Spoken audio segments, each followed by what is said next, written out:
With their direct link to the Kai, the Elkai saw themselves as the rightful ruler of not only Einglade, but the entirety of Ein itself. This began the Elkai's slow decline into tyranny. They were the first to establish their own empire within their homeland, known as the Elkai Empire, which was to only consist the Elkai race.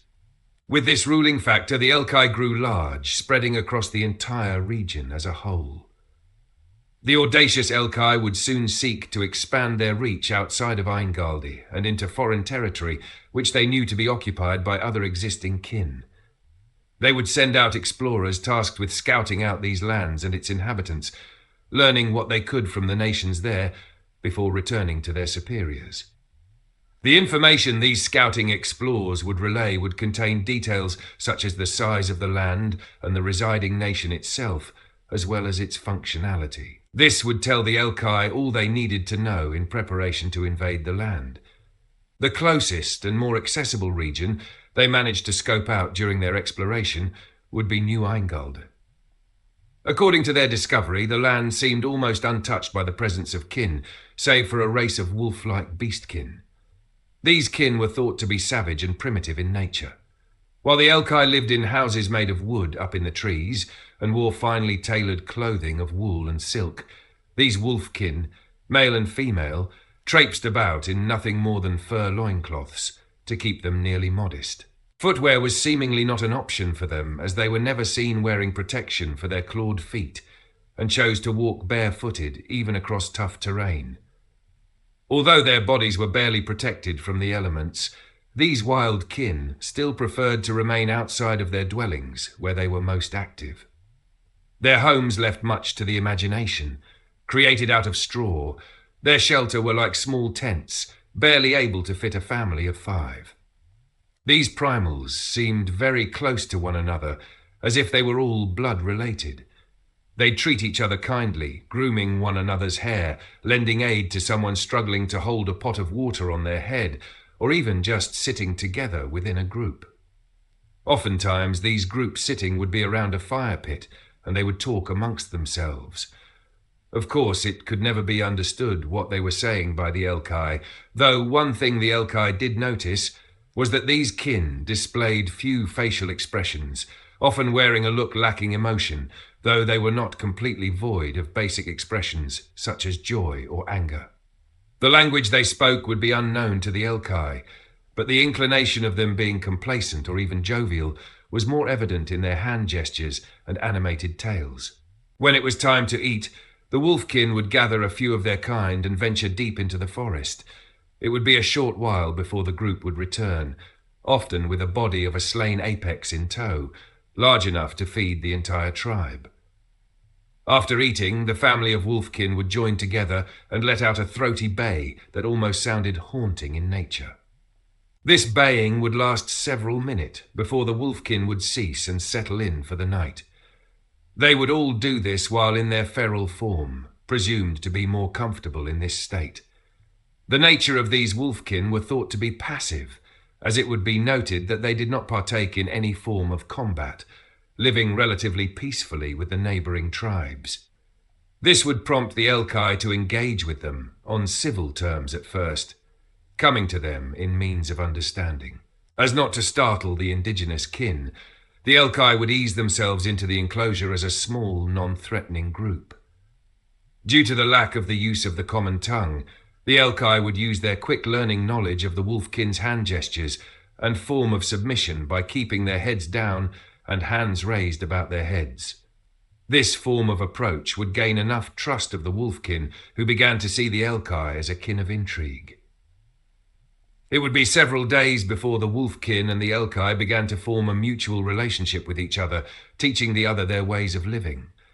The Elkai even taught them how to speak the common tongue. Through this understanding comes the discovery that the wolfkin are also capable of magicka, with a strong emphasis of their soul affinity of Ka energy.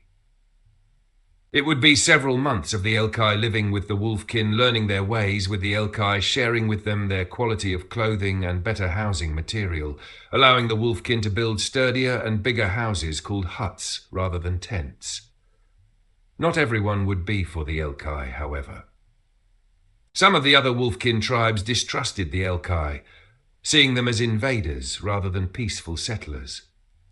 Some of them would take notice to the ever-present armed forces of the Elkai, who would be stationed at very tribe of the nation as if they were watching over them.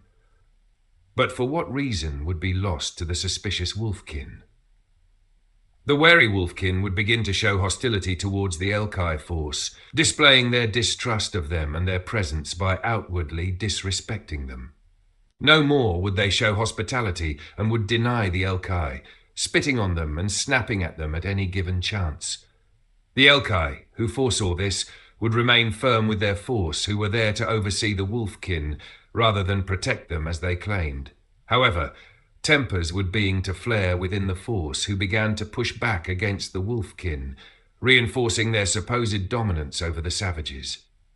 Severe fights between the two races would break out, with the wolfkin outright attacking Elkai, and the Elkai having to secure the wild wolfkin within cages due to the fact that, despite the complacent nature of the wolfkin, they were capable of killing, even without the use of magicka. This made them extremely dangerous to the Elkai, who now saw them as a serious threat and would take matters into their own hands. Because of the severity of their plight, the Elkai would begin to showcase their magical prowess, demonstrating the level of their aptitude in an attempt to intimidate the wolfkin into submission. They would burn the grown crops of the wolfkin, or flood their encampment, which would destroy their equipment, along with the possibility of drowning them. These actions would only anger the wolfkin more, who became far more aggressive and daring in their attacks. The Elkai would take any drastic measures to ensure control, even driven to the point of taking young hostages as a means to manage the raging kin, who finally gave in to the whims of the Elkai once their youngkin were involved. With the wolfkin reined in, the Elkai were able to fully establish themselves into the land. It would be 3 more months of the Elkai maintaining order over the wolfkin before the Elkai would take up living in the region, with the construction of their architecture divided throughout the land. This would push the wolfkin into smaller sections of the land, forcing them to collide with the other neighboring clans. Like herded sheep, the wolfkin were more susceptible to the Elkai dominion, whose force was laying heavier on the small nation. No more were they kin of free will, forced to adhere to the conditions of the bordering Elkai, who, as a precaution, prevented them from using magicka and regulated their every move. With the Elkai in authority, the wolfkin were in danger of becoming an enslaved race. One night, a young female wolfkin would sneak out of their family's encampment well after curfew hours. The 2 Elkai enforcers posted there would notice her slinking into the darkness of the forest and silently follow her. They would draw some distance from the encampment before confronting the female wolfkin, who ran once she was noticed, prompting the 2 enforcers to take pursuit after her. With the use of AO magicka, they trip up the juvenile wolfkin and successfully capture her, but the youth proved to be fierce, putting up a brave fight against the 2 authoritarians who eventually subdued her. With ill intentions in mind, she was forced upon by the 2 officers, whom invoked a second wind of rage in the girl. She punches one of the Elkai strongmen straight in face, her might strengthened by the use of Air magicka. The assaulted Elkai reeled back and countered with a furious backhand full of AO energy. The blow was strong enough to send the young female wolfkin flying, landing with a harsh tumble before lying lifeless on the ground.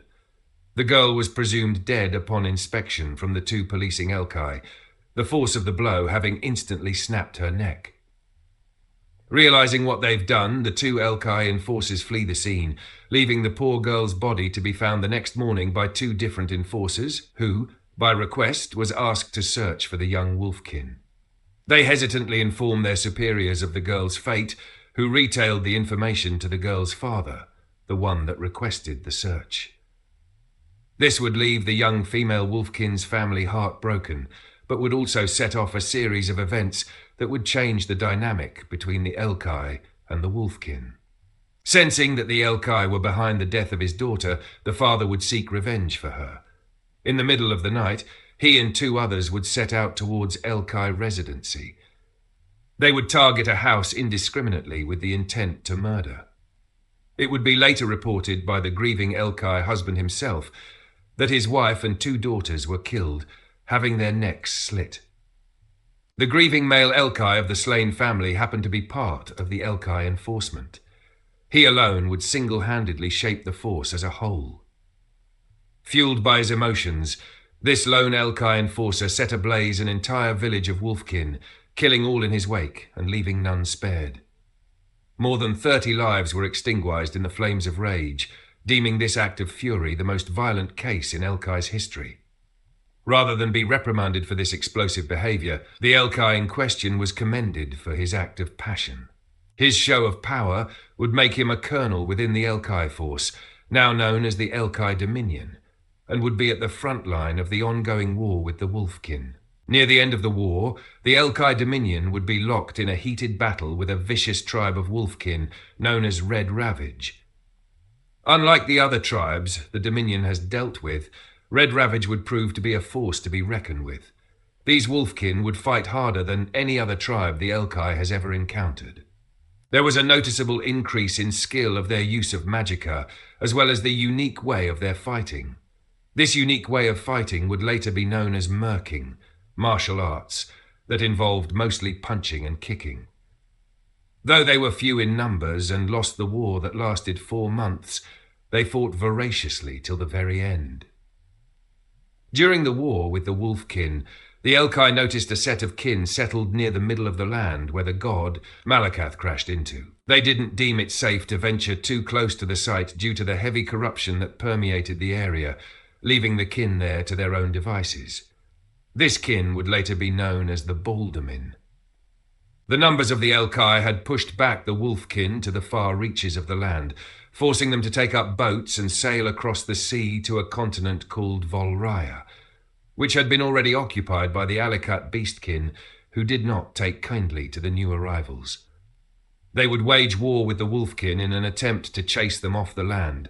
However, the wolfkin would stand their own against the Alikats, resulting in a war for territory.